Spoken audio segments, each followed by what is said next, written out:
Hello, and welcome back to another episode of Critical Reactions with your host, Bryan. New week, new theme. This week we're going to be checking out genre fusion. Any song that merges two different genres into something new or unique. Today we're going to be looking at what happens when you mix mathcore with post-punk. We have Black Midi's John L. Not really sure what to make of that. uh, Math rock I'm pretty good with. But post-punk, it's kind of bounced off of me a little bit in the past. So let's dive into this and see what's going on.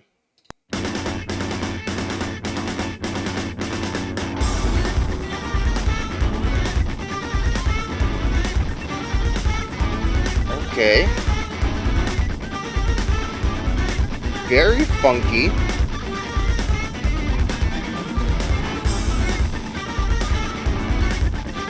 Instrument placing is interesting. Lots of bass on the left side, which feels very disorienting.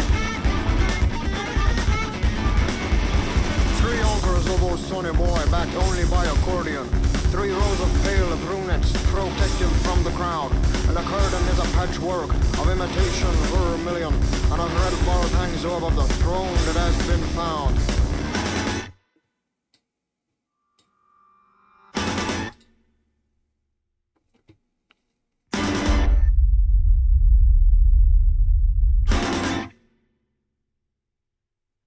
This is a scene on Main Street when John 50 comes to town. It's kind of noisy, but in a way that makes sense. When John 50 comes to town.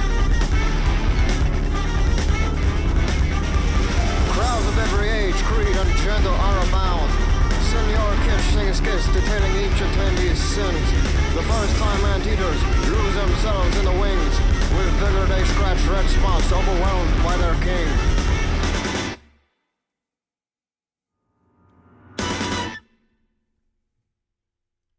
In all the world, there's no escape from this infernal din. In all the world, there's no escape from this infernal din. Children of Bethlehem, from all boys and girls, come listen to these, my eternal words. Judge not who you see by whatever they may say, but by their round eyes, lips, ears, and curves. A man is his country, your country is you. All man is forewarned, all good will come true. These words are heard on Main Street when John 50 comes to town. Yes, these are the words of Main Street when John 50 comes to town.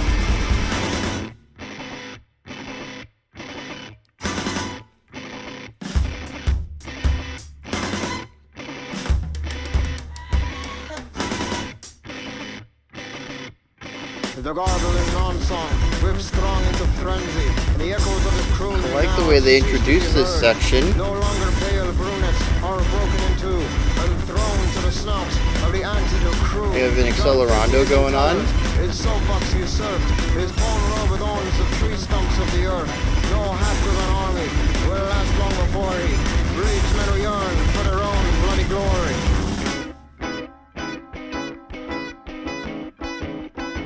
Oh, that harsh panning on the call and response.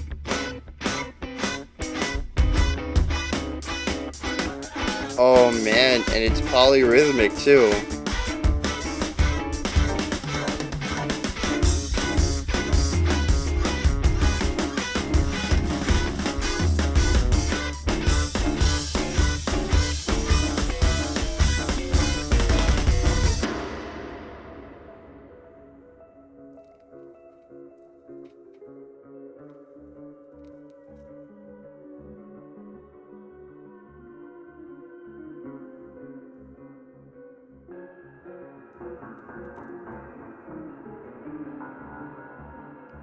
Music video is very interesting. I'm trying not to get distracted by it.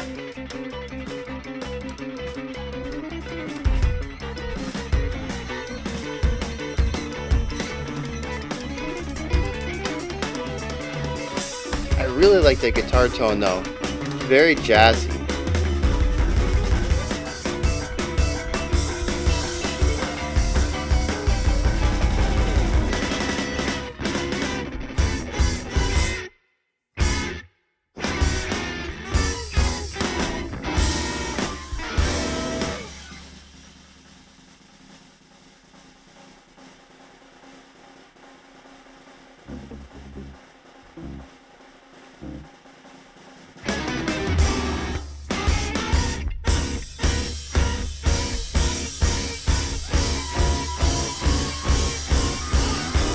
That was a scene on Main Street when John 50 came to town.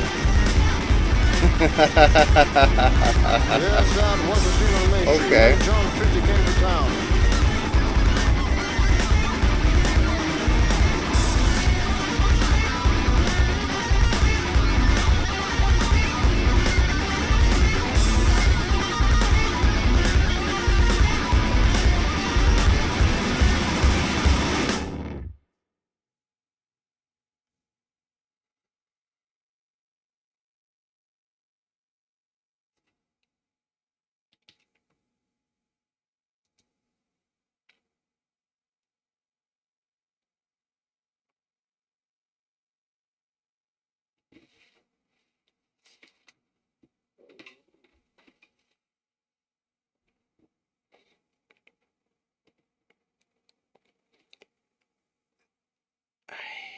I don't even know where to start.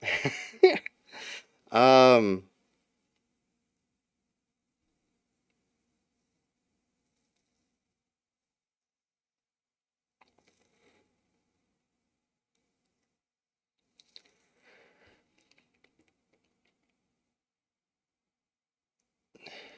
okay, let's just let's just talk about the things that stood out to me the most, cuz I have no like traditional format that I can really go into this analysis with.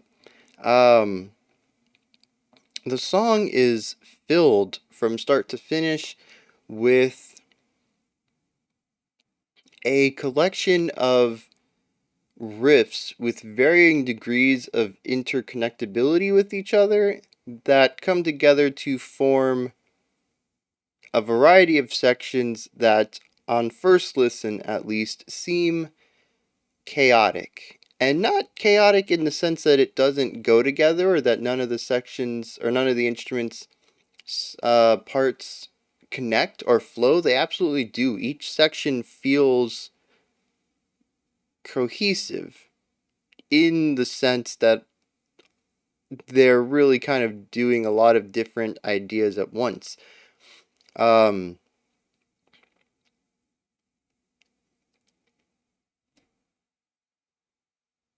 but overall, I'm not quite sure where this song goes. And it's an interesting one. This is definitely a track that I think is going to take multiple listens to really get. But I'm going to preface this and say it didn't bounce off of me. I enjoyed my time with it, even if I had no idea what I was staring at, or in this case, listening to. But there's something about it, and I think it's got to be these series of riffs that somehow interconnect, even though it really feels they shouldn't. I think that is the key to what makes this track work. So the main riff, the one that we start with, the one that we end with, bounces back and forth between the low end and the high end.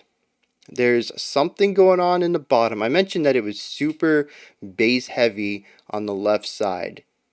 And it was also kind of muddied. The bass was way overdone. But it was something like do do do do do. And then it would skip to the other side in the panning and also jump up like 2 octaves and you get that do do do do do do do do do do do do, and it would just keep having this back and forth. And that really is the root rhythm of this this first section. And I think that analyzing this section is actually a great way to sort of create a roadmap for the rest of the track. Because what we end up seeing is honestly a series of hockets. And for those who don't know what a hocket is, it's when you take a single melody line, or I mean, honestly, it could be anything, but melody is usually what it's done with.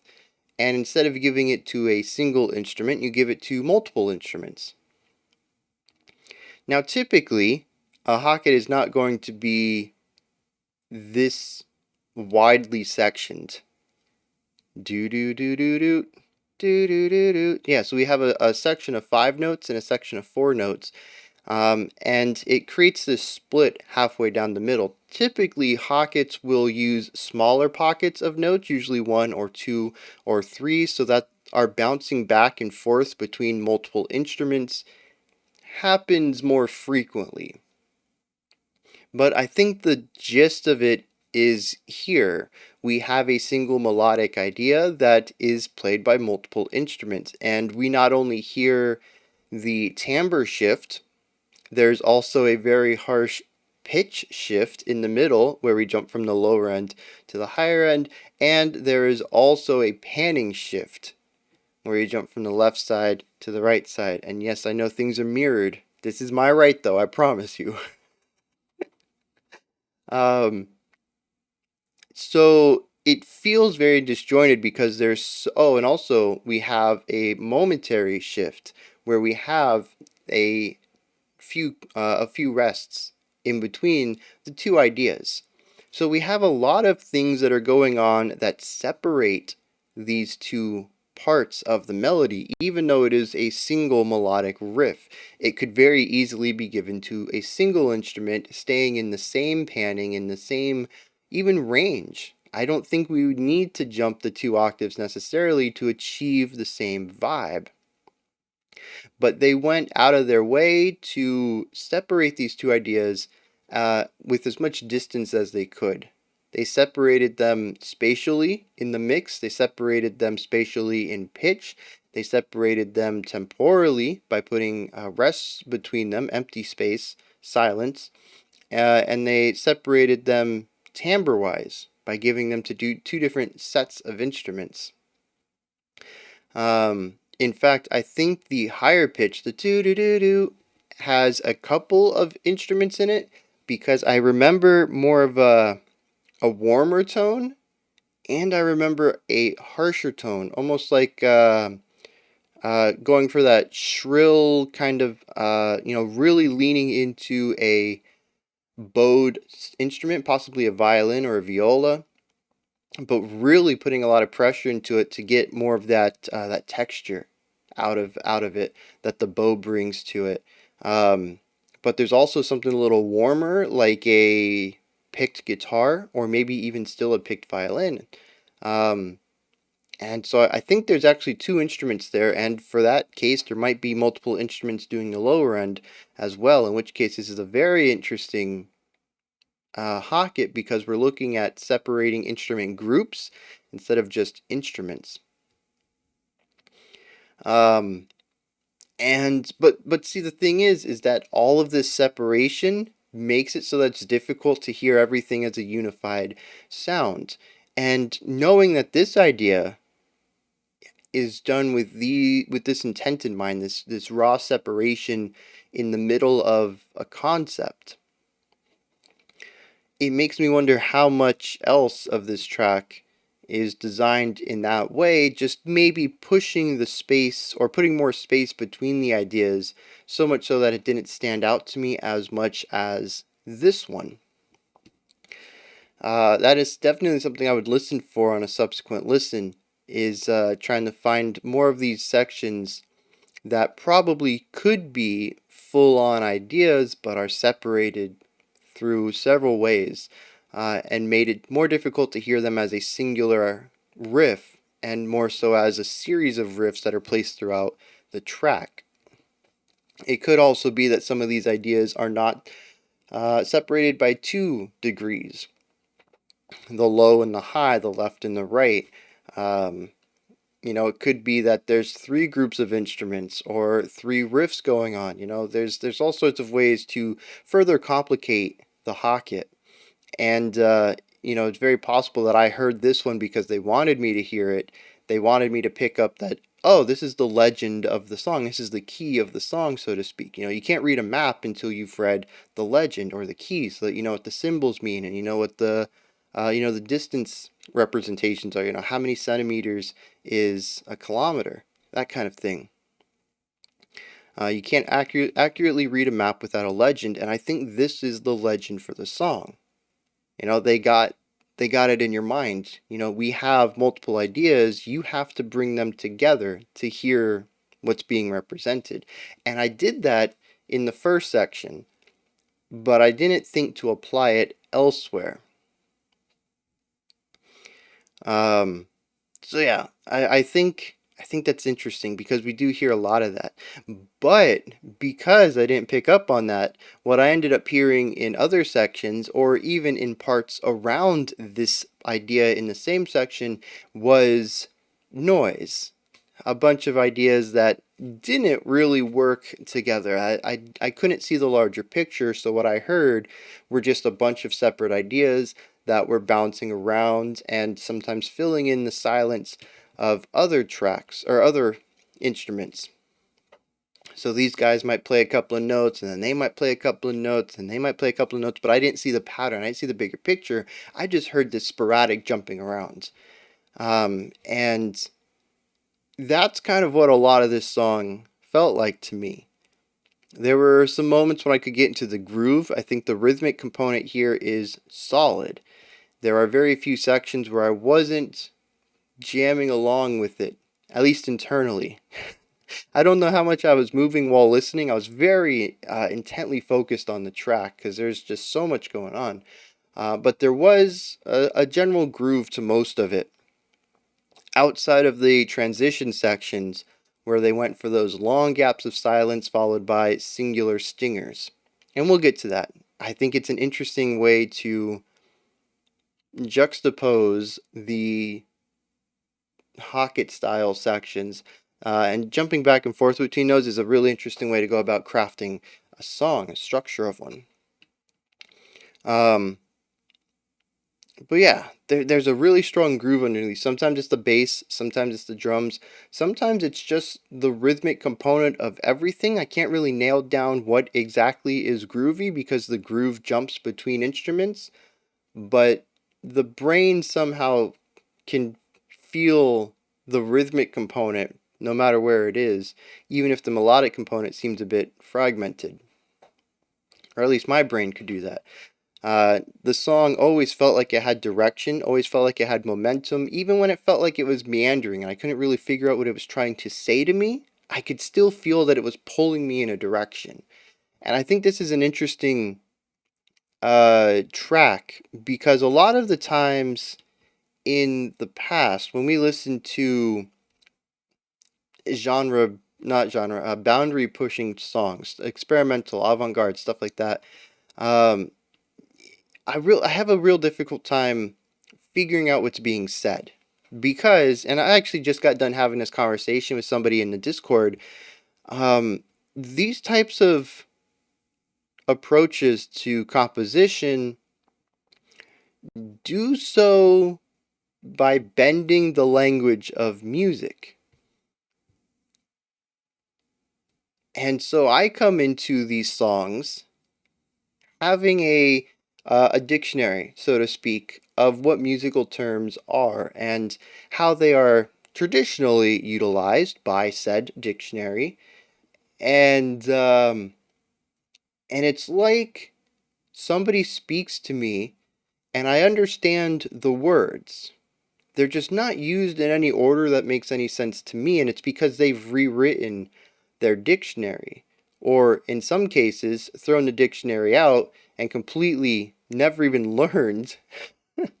No, that's not accurate. I mean, I think it goes along with the analogy, but it's not accurate to the composition side of it. But it's like they never even chose to learn the definitions to begin with and just wrote their own based on what the word felt like it should mean. But I think if you really take that metaphor to the extent, I would be saying that bands like Black Midi or any other experimental bands never learned music theory to begin with. And I don't think that's accurate. In fact, I've listened to some really good, more traditionally composed Black Midi already, so I know they have a real strong grasp of music composition and theory already. But that is what it feels like at times, that they're rewriting the language. And so it's really difficult for me to come into songs like this having so little experience with experimental music that I really feel lost. I might pick up a couple of ideas here and there where there is a, going back to the metaphor, a vocabulary crossover where definitions are retained, but for the most part, I understand the words, I just don't understand the sentence, the flow. The words in the order they are don't make sense to me. And that's where a lot of experimental music has put me. But I think this is a really interesting middle ground between being envelope pushing, getting those boundaries, really putting pressure on them, and trying to think outside the bounds, thinking outside the box, introducing unusual ideas, while also still being, I think, palatable to people. I was going to say most people, but I think I'm going to remove that most. I don't think that's accurate. And I am actually curious how many of you listen to this and could groove along with it, even if you didn't necessarily understand what was happening melodically or chordally. In the sections that weren't those long bouts of silence when we had movement momentum, could you jam along with the song? I think a majority will be able to. I think it does walk that fine line between being palatable and accessible and also experimenting with the form of music. And I absolutely love that because, as I've talked about many times in the past, any abrasive or extreme genre, whether we're looking at an extreme metal genre or some fringe pop style or avant garde music, is going to require bridge bands or bridge songs to help people get into them. Just like you don't get thrown into the deep end of a pool when you're learning to swim, it helps to have shallow waters to submerge yourself into in these harsher elements. Maybe something you're more familiar with, like this, having a sense of groove and flow and even direction alongside the more abrasive elements, which is just the wackiness of some of these musical combinations. And I say wacky like it's fun or zany, but it's oddball. It's very, like I said, using words I know in combinations that don't make sense to me because they've changed the definitions of the words. Um, and I think this fits well for being a sort of bridge song into more experimental music. It does have, at least in my perspective, a little bit of that pure rock element that just has the driving momentum, direction, and is just, groovy in a lot of sections. Even if the overall picture is a bit confusing to look at, there is a solid ground to stand on while you're being confused. And like I said, I'm curious. Hit me up in the comments. Let me know if anybody else feels that as well. If you don't feel it, I mean, I guess that's fine. But if you do feel it and you understand the song, I'm curious how much experimental music you have listened to. I think that's going to be another thing. Much like any genre, the more you listen to it, the more acclimated you'll become, and the easier it will be to understand what it is. It's like learning a new language. The more you immerse yourself in it, the more you speak it, the more you hear it, the more you'll be able to speak it and hear it better. And even though experimental is not a genre, it's a mindset, I think it still applies. So I had mentioned that the song bounces back and forth between these most likely hocketed sections and the silent sections. And I think these silent sections are interesting because I used the word juxtaposition before, and I think that's a perfect word for it. It stands in opposition to the chaotic hocketed sections, where those were filled with a variety of possibly interlinking, maybe not always interlinking sections or ideas that were played throughout different instruments or instrument groups or pannings or ranges. And maybe you could perceive a flow to it all, but also it was just a lot of sounds coming at you. This was the opposite of that, the exact opposite. We had very, very little sounds being played at all. In fact, we had several beats of silence in these moments, followed by unified stingers, where all the instruments would come in for a bop, ba-dop, bop. We have these pockets of silence where nothing happens. It is so different from what came before. And when we do get sounds, when we do get instruments playing music, they are unified, not across time, not across space, not across panning. Everybody is unified. They come in at the same time, they end at the same time. It is a full sound. There is no, spatialness between them. We do have left and right panning, but it's not like the sound is bouncing back and forth. It is hitting the listener at the same time. We don't have rests between different instruments playing. All the instruments start at the same time, end at the same time. It is just the exact, sorry, it is the exact opposite of what we just heard in every manner. It is a unified order amongst the previously possible chaos. And I think it's interesting to have these back to back, because typically when I speak about transitions, it's about flow. It's about getting from one idea to the next. Actually, it's about flow. We're going to say it's about flow. It doesn't have to be about smooth flow. We can have a rigid flow.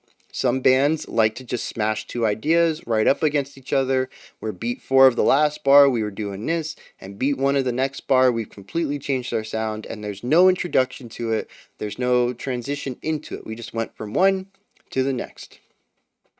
And other bands like to use foreshadowing, or retardandos, or accelerandos, or crescendos or decrescendos, techniques to help ease the listener into the next section. And here we use juxtaposition, or I guess you can just say opposites, to transition between ideas, because I don't view these sections of silence and stingers as ideas upon themselves. I see them as a way to, they're a palate cleanser.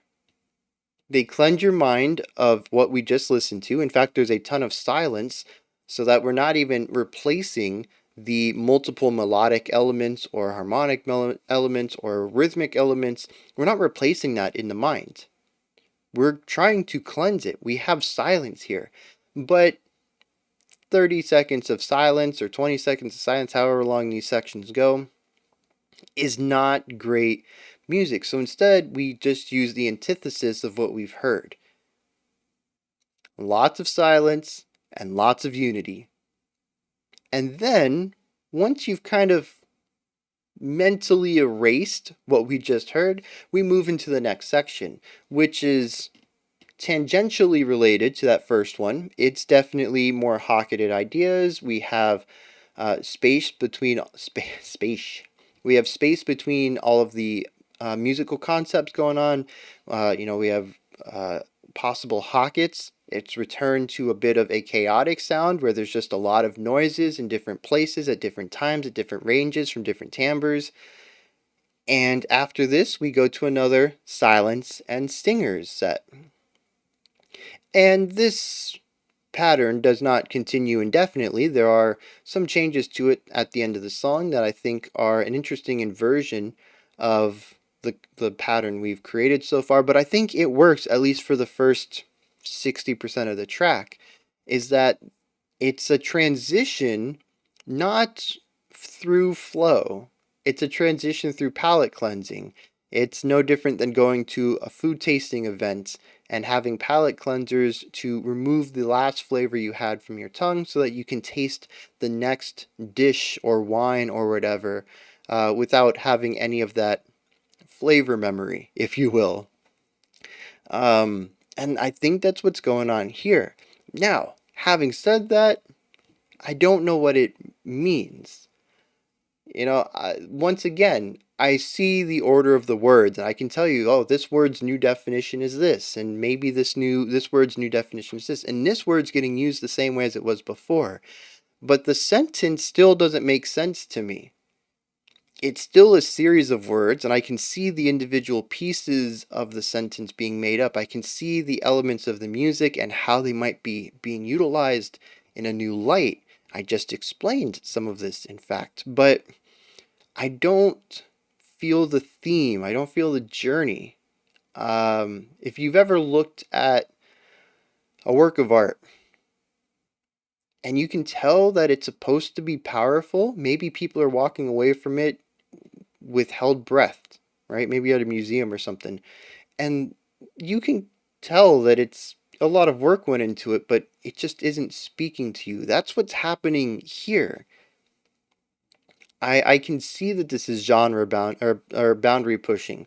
I can see that it's this really interesting bridge concept. I can see how they've mastered this flow throughout the song and have captured all these different ideas, but it still just sounds like sounds to me. I can't say that I am emotionally connected to it yet. And I think this is where multiple listens are going to come into play. I've kind of built my channel around connecting with music mentally, theoretically, emotionally on a first listen. But there's definitely going to be music out there that, one, isn't going to connect with me on a first listen, and two, music that isn't going to connect with anyone on a first listen. The first one being a bit more subjective, and the second one being a bit more objective. There's some works that really take a keen ear or eye in the case of nope, had that backwards. A keen eye or ear in the case of music to really fully grasp on a first exposure to it. And I think the more experimental you get, the more you're going to find music that is less easily discernible on a first listen. And this is one of those that I think is going to take multiple listens to really understand what's going on. However, unlike a lot of experimental music, this one has lyrics. And lyrics, I think, might help key me in to what's going on. Speaking of the lyrics, though, I need to talk about this real quick, is that I think the entire song is spoken word, which is interesting because it feels more like a poetry jam. I don't know if you've ever been to any of these. Usually there's some light percussive elements, usually some sort of live percussion player. Not usually a full drum kit, but something. Could be as simple as hand claps and snaps.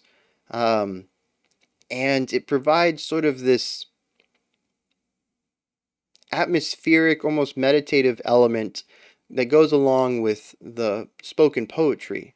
I don't really think, at least in my experience, it elevates the poetry in the way that music elevates lyrics in more traditional forms of song. Sometimes we talk about the music emulating or supporting the themes that we hear in the lyrics. This is stuff we've talked about a lot on this channel. I think one of the best cases of this is Steven Wilson's Routine. And if you want, you can go check out that reaction up there. I think it's honestly one of my best analyses that I've done.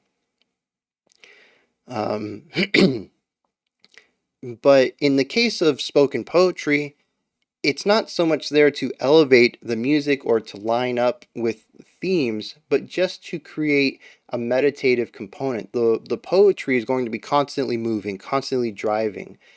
So the point of the percussion, or even maybe a bass guitar, just a light rhythm section in the background, is to provide a bit of stability to it all.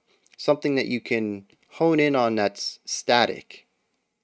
One, it provides contrast to the poetry, and second, it just provides a nice atmosphere that kind of helps you meditate into the words themselves.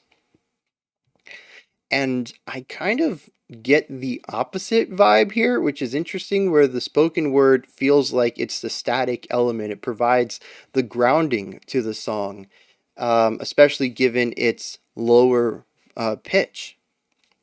And it provides that home, that center against the constantly evolving and changing sounds in the music. But it's done so through the concept of spoken word, which invokes these poetry jams, which have the opposite relationship. It's an interesting thing that's in there. I don't know if any of that was intentional, but that's certainly how I read it. That's how I hear it. Um, yeah, and the last thing, we were going to get into the lyrics, but I remembered that there's one more thing I wanted to talk about. And, I've spoken a lot about the riffs in the song and how I think some of them might actually fit together in larger ideas, but there's certainly an aspect of the music that doesn't fit with anything else. The noise. And I don't mean that in any negative way, but there's certainly instruments whose parts are to create sound, and I don't think to create sound with anything else. In fact, if you listen to the saxophone in several of these sections, it's just kind of squealing. It's playing a note and just kind of bouncing around between, or quickly bouncing around between those notes. It might go up and down, just kind of bounce back and forth between two notes. It might um, go up and come down and go up and come down, but not really be in a key, just kind of making sounds. And usually these sections I felt were more panned outside uh, the stuff that was more center focused. It provided more of an atmosphere for these possibly hocketed sections of just this static, this white noise that exists on the fringe, just to either fill the space or to provide a counter, an opposite to what could possibly be more melodic ideas. And I don't know what to make of it either, but I do think it's a very important part of the song. It's present in almost every section of the track, is elements of noise, just instruments playing things, sometimes fast, sometimes just holding out a note that is a bit dissonant, doesn't really fit with anything around it. Um, it's it happens too often and is too much of a countering idea to what's in the spotlight to ignore. I am curious if you're going to hear any of this in the lyrics about opposites or opposing forces or something like that. Um, I think that's it. There was that one really weird rhythmic section that I don't really know how to talk about. I called it polyrhythmic, but in retrospect, I don't think it was.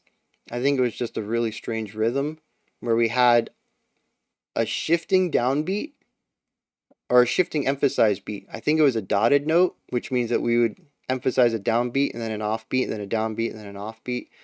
Um, but we always had like a little pickup note into it. It was like da da da da.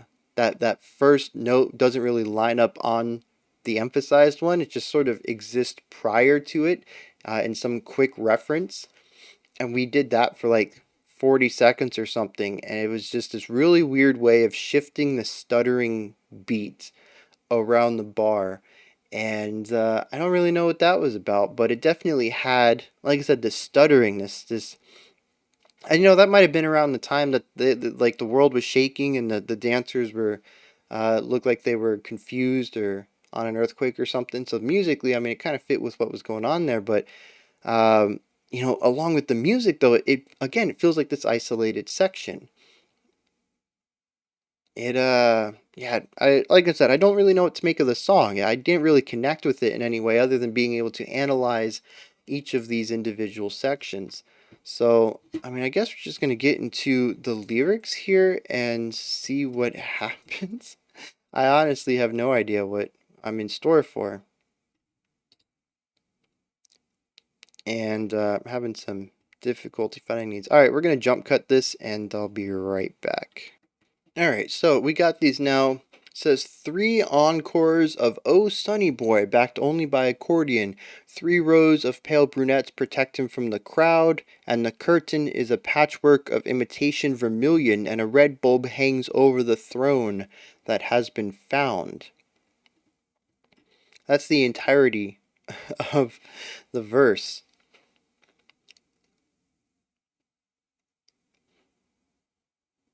I mean, it seems like we're talking about somebody who's popular or rich or basically just in high demand for some reason. He needs to be protected from a crowd. Could be negative, could be positive. You know, they could be asking for his head, or maybe they all want autographs. Although there are 3 encores of Oh Sonny Boy. I don't know what Oh Sonny Boy is, but uh, something tells me it's more of a positive song. So maybe they are fans of this person. I don't know. There's a patchwork of imitation vermilion. And the red bulb over the throne has been found. I don't know. We get to what I think is... Oh, okay. I think this is the chorus anyways. It says, this is the scene on Main Street when John 50 comes to town. This is the scene on Main Street when John 50 comes to town. So it's not John L. It's John 50. My Roman numerals are a bit rusty. Up to like counting up to 49, I'm pretty good. 50 has its own letter. It's the first new letter after 10, I think. I think 50 is L, though. I'm just gonna lean on that. If they called it 50, I'm gonna assume they're right. Black Midi, don't make a fool of me. I'm trusting you on this. Verse 2, crowds of every age. Wait a second. I don't know. I had a little spark and it kind of left. Crowds of every age, creed, and gender are abound. Senior Kitsch sings skits detailing each attendee's sins. The first time anteaters lose themselves in the wings. With vigor they scratch red spots overwhelmed by their kings. There's a second calling of red at the end of a verse. Anteaters lose themselves in the wings. With vigor they scratch red spots overwhelmed by their king. So, I mean, is John 50 the 50th John who's been a king? Is that what this is going on here? Like Louis the Third? I don't know if that's a real king. It just came to my head for some reason. Anyways, that idea though, right? He's the 50th in a line of sons who have ruled as king. The bridge says, in all the world there's no escape from this infernal din. Verse 3, children of Bethlehem, come all boys and girls, come listen to these, my eternal words. Judge not who you see by whatever they may say, but by their round eyes, lips, ears, and curves.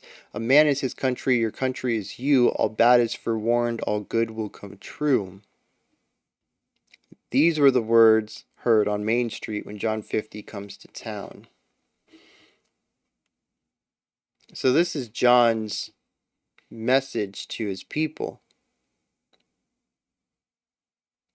Judge not who you see by what they say, but judge them by the way they look. A man is only his country, and your country is you. So this is sounding kind of nationalistic right here. It says, you are not yourself, you are only where you are born, and judge people by the way they look, not by what they do or say. Verse 4, the gargling non-song whips throng into frenzy, and the echoes of the crooning now cease to be heard. No longer pale brunettes are broken in two. and thrown to the snouts of the anteater crew. John 50 is in tatters, his soapbox usurped, his torn robes adorn the tree stumps of the earth. No hack with an army will last long before he breeds men who yearn for their own bloody glory. That was the scene on Main Street when John 50 came to town. Okay, so I'm still a little confused on some of the metaphor being used or allusions throughout some of the earlier verses, but I think verse 3 and 4 are very clear in what they're saying. That this king stood up and said, judge your neighbor by the way they look, and people were not too keen on that message, and they rebelled against the ruling class. They broke apart his brunette protectors and torn him into tatters, took over his soapbox.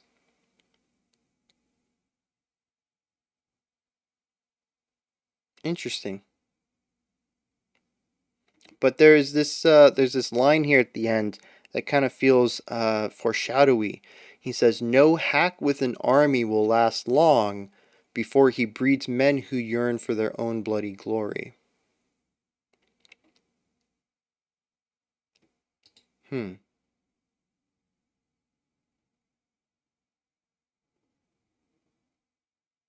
I don't know. I mean, obviously they're talking about John being a hack of a king. He has, kings have armies, right? It says that even though he has an army, he won't last long. But this last line, no hack with an army will last long before he breeds men who yearn for their own bloody glory. I don't know. Something about that feels like his message will be moved on to others, even in his short time. People will take it on. People take his ideology on, or maybe it's saying that his mere existence makes men who are willing to take him down in a bloody manner, who are willing to revolt. That strong leaders don't have revolutions happening under their rule, but if you're a hack with an army trying to pass on these idiotic ideologies, that there will be people who quickly attempt to usurp you, who quickly attempt to make sure that you stop ruling, to bring your rule to an end. I'm not really sure which way that leans, but there's definitely an element that his actions quickly inspire others to do something. I'm just not quite sure what that other is, and I don't know why it's confusing to me. I think it's the bloody glory part.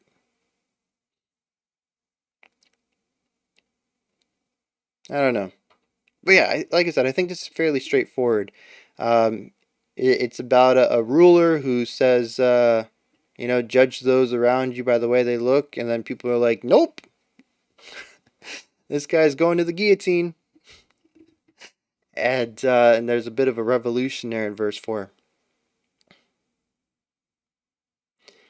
But what this has to do with the music, I couldn't tell you. I really wish I could. I wish I say, oh, this makes the whole song come into sense. Everything is clearer now. Although I guess the music video is clearer now, kind of, because that Illuminati eyeball temple thing around the end of the song ended up bleeding and dying, but everybody looked on in horror rather than contributing to it. So obviously the dancers were not the revolutionists. They were the fools listening to the message. But then they danced when the baby came out. So honestly, I have no idea. Um, but yeah, I mean, musically, I mean, there is opposition. I mentioned that I was thinking there's going to be opposition in the song, but it's really only at the end. Unless you want to say that the revolutionists were building and growing throughout and they only attacked at the end, but I mean, lyrically, we didn't even get to that. But there is, well, I mean, also verse 3 has separation where the king says, divide yourselves by the way you look, by your ears and your lips and your eyes and your curves. Divide yourself by your country. So there is division there. But I think this would have really, and again, another situation where I would have to listen to it again. I'm now 45 minutes away from having listened to it the first time, so there's honestly details that are slipping out of my mind now. Um, but I think it would really work the best if that final refrain had everybody coming together. We had our revolution. We removed that who wished to I don't know. I guess I'm just going to stick with oppose. It's not the word I wanted. Who wish to, keep us down and for us to divide ourselves. We came together and stopped him. We created a new ruling class. We usurped the soapbox. This is where we come together. But I don't remember the song coming together at the end. But again, like I said, it was over a half hour ago. So it's very possible that I'm just forgetting how oh no, it ended with the opening riff. And then it ended abruptly too. So yeah, I mean, there's elements of opposition in the song, opposing sides, not just the clashing, chaotic element of it, unless the song is purposefully recreating that fourth verse uprising. But there's definitely two sides to the music. I even talked about, the back and forth between the chaos and the order, and the chaos and the order. I don't know. I'm gonna have to listen to it again. I think that's my big takeaway here is that there's a lot going on. I think I'm touching at the tip of the iceberg, but there is a breadth of more information to understand about this track. Also, I think it speaks volumes that a 5 minute song had me find 45 minutes worth of stuff to talk about it. That's definitely not a song that is vapid in any way. All right, well, those are my thoughts on Black Midi's John L. This is where you guys come in. Hit me up in the comments. Let me know what you thought of this track, anything that stood out. Like I said, I only touched the iceberg, so if you guys have any information that helps me see more of the depth in here, or maybe even just your perspective on it, or interviews with the band, or whatever, that might help me understand more of what's going on, hit me up with those in the comments. Above the comment section is a description box, and there's a link for Linktree. It'll take you to this menu right here. It has everything related to the channel in it. You can pick up some merch, join the Patreon, join the Discord, follow me on Twitter, just a bunch of stuff. Go ahead and check it out. Above that, if you could, like, subscribe, and ring the bell. I greatly appreciate all three of those. All right, we have a special selection coming out today. It's already out. It came out a long time ago. I guess that information is only relevant if you're watching this as soon as it came out. Otherwise, of course, the special selection's already out. And if you're not interested in that though, I'll be back tomorrow at 5 p.m. Eastern Standard Time, at 9 p.m. UTC as usual. We'll continue on with Genre Fusion Week and look at another special selection. Until next time, remember to be critical, not cynical, of the music you listen to, and have a fantastic morning, afternoon, or evening, whenever you choose to watch my videos.